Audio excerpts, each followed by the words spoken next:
Bismillahirrahmanirrahim.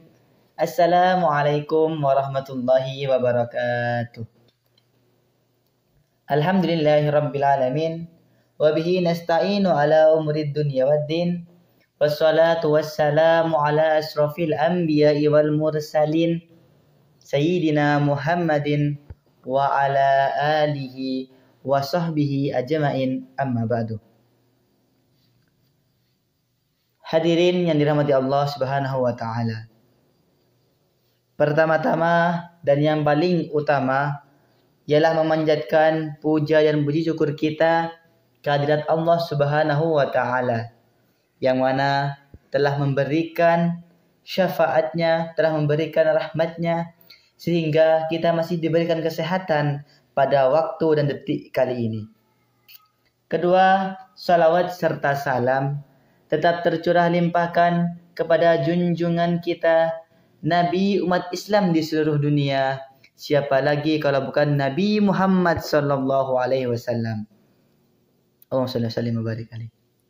Allahumma shalli ala sayyidina Muhammadin al-Fatihi lima uliq wal khatibi lima sabaq nasiril haqqi bil haqqi wal hadi ila siratikal mustaqim wa ala alihi haqqa qadrihi wa miqdarihil adim. Shadaqallahul adim. Umar bin Khattab radhiyallahu anhu pernah berkata, baik, sebelumnya pemirsa, pada kesempatan kali ini saya ingin menyampaikan sebuah ceramah dengan tema teknologi dalam Islam. Umar bin Khattab radhiyallahu anhu pernah berkata, barang siapa yang ingin merasa senang dan mendapatkan kebahagiaan menjadi bagian dari umat ini, maka hendaknya memenuhi syarat Allah Subhanahu wa taala. Apakah syarat Allah itu, wahai Amirul Mukminin? Umar pun menjawab, yaitu amar ma'ruf dan nahi mungkar. Pertanyaan sahabat Umar tersebut menunjukkan pentingnya mewujudkan masyarakat yang baik dan upaya yang terus-menerus dilakukan untuk melestarikan kebaikan di masyarakat. Pada saat yang sama, Umar bin Khattab radhiyallahu anhu mengingatkan kepada kita bahwa ciri masyarakat yang baik jika anggotanya memiliki kepedulian terhadap sesama. Usaha untuk menebar dan melestarikan kebaikan itu adalah bagian dari aktivitas dalam dakwah Islam. Dalam upaya menjaga eksistensi umat Islam sebagai umat terbaik yang keberadaannya dapat memberikan kebaikan dan kebermanfaatan bagi seluruh umat manusia. Perlu dicatat dengan cetak tebal bahwa definisi dakwah Islam adalah aktivitas mengajak manusia kepada kebaikan dan hikmah, hingga mereka dapat beralih dari tradisi buruk menjadi tradisi yang baik. Dari definisi tersebut dapat dipahami bahwasanya objek dakwah Islam adalah manusia. Sehingga dalam berdakwah menuntut adanya perhatian terhadap sisi-sisi kemanusiaan.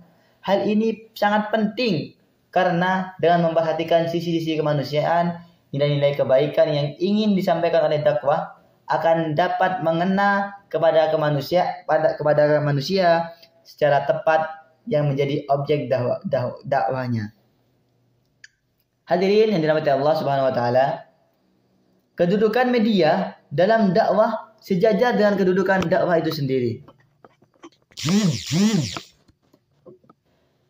Pemilihan media yang tepat untuk berdakwah menjadi bagian yang tidak terpisahkan.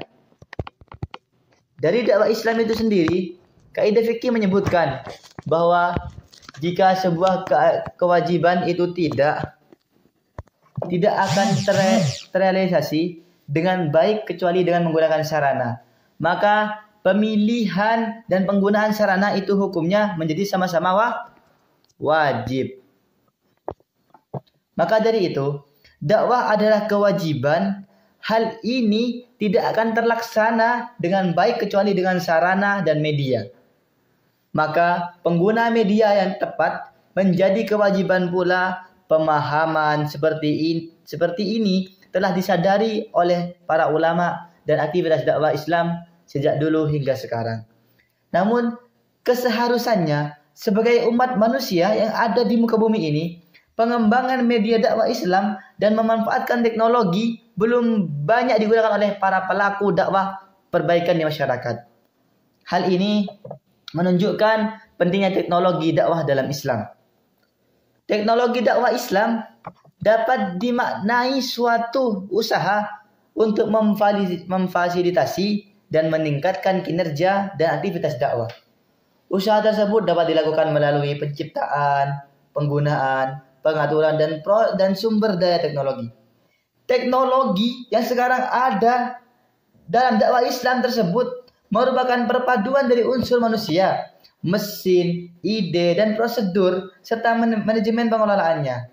Teknologi dakwah dalam Islam bersifat abstrak, sehingga dapat difahami sebagai suatu proses yang kompleks dan terpadu yang melibatkan orang, prosedur, ide, peralatan, dan organisasi untuk menganalisis masalah, mencari jalan untuk mengatasi permasalahan, melaksanakan, menilai, mengelola, pemecahan masalah yang mencangkup semua aspek aktivitas dakwah. Teknologi dakwah dalam Islam juga merupakan suatu cara yang sistematis dalam mendesain, melaksanakan, dan mengevaluasi proses keseluruhan dari kegiatan dakwah Islam didasarkan pada tujuan yang ingin dicapai. Maka dari itu, hadirin yang dirahmati Allah Subhanahu wa taala, dibandingkan dengan era 90-an, teknologi dakwah Islam sudah cukup berkembang. Dari awalnya dari HP Nokia yang cuman kita harus pencet-pencet, sampai sekarang ada iPhone, Android yang cukup canggih. Seiring dengan perkembangan teknologi yang sangat pesat, membuat proses dakwah Islam harus dapat dilakukan secara lebih cepat, lebih efektif seharusnya. Pada saat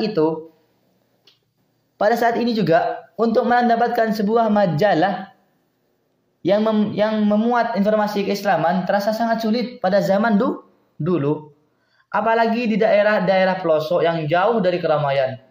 Dakwah Islam saat itu hanya dapat mengandalkan guru-guru dan mubaligh sebagai satu-satunya sumber materi dan informasi dakwah dengan menggunakan metode dan gaya tradisional pula. Berbeda dengan era modern seperti sekarang ini, perkembangan teknologi telah membawa banyak perubahan bagi dunia dakwah Islam. Misalnya teknologi yang sangat berperan penting dalam kehidupan sekarang ini adalah layanan internet.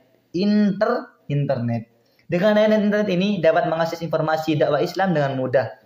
Hanya dengan mengetik kata yang berhubungan dengan informasi dakwah yang kita inginkan, maka kita akan dapat menemukan informasi tersebut secara cepat dan tepat. Maka dari itu sekarang marilah kita bedakan. Kita bedakan pada era evolusi industri 40-an. Era ini sangat menurut saya pribadi adanya perubahan yang sangat menyeluruh dalam seluruh sisi-sisi dan bidang kehidupan manusia, termasuk dalam bidang dakwah Islam.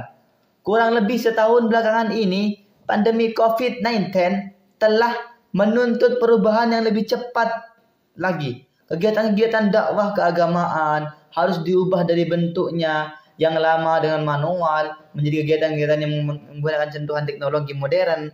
Tidak heran kalau di beberapa masjid tempat terdapat studio-studio mini untuk menyiarkan pengajian, ceramah, dan khutbah melalui media teknologi. Karena media teknologi secara dunia sekarang udah merasa cukup puas dengan kegiatan dakwah tradisional yang selama ini dilakukan. Maka dari itu, hadirin yang dirahmati Allah, pengguna teknologi dakwah Islam menjadi keniscayaan seiring dengan zaman yang terus memacu kita agar selalu berubah. Dalam satu metode dekade terakhir ini, media sosial seolah-olah menjadi kebutuhan pokok masyarakat modern. Tanpa sosial media, kita hampir akan kehilangan semuanya. Mau itu dari masyarakat melalui anak-anak, hingga kakek-kakek yang sudah familiar menggunakan media sosial. Media sosial marilah kita gunakan dengan baik dan benar. Gunakan informasi yang benar. Gunakan media sosial dengan baik dan benar. Media sosial ini membantu menyiapkan proyek-proyek dakwah sesama-sama agar akan mendapatkan pahala dan kebaikan. Demikian juga menjadikan sarana untuk kebaikan, pasti akan mendapatkan kebaikan juga.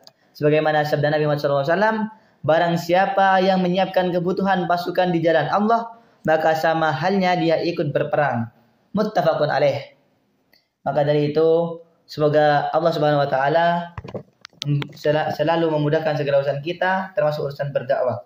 Menebarkan kebaikan buat semua manusia dengan menggunakan media yang tepat dan sesuai dengan karakter manusia sebagai objek dakwahnya.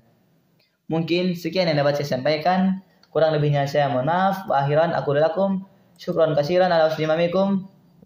Wassalamualaikum warahmatullahi wabarakatuh.